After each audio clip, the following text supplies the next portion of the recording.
Pass, 14 নম্বর word pass, 12 নম্বর word pass করলেন সৌরভ। নিজের জায়গায় থাকবেন না চেঞ্জ করুন। সৌরভ চেঞ্জ করলেন বরফ বা আইস বলে সৌরভ। প্রথমে তিনি বলেছিলেন ডাক টিকিট, সেখান থেকে বরফ বা আইস।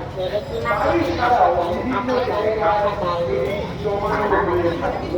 বাড়ি ছাড়াও বিভিন্ন জায়গায় জমানো হয়ে থাকে।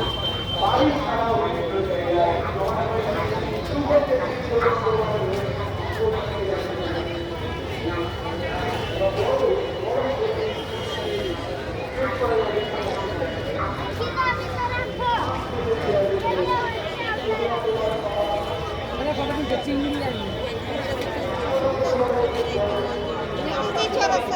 আমি এদিকে যাবো না। যাবি? হ্যাঁ, দেখে শুনে যাবি, চলে গেলাম, সাবধানে যাবি। নিয়ে গিয়ে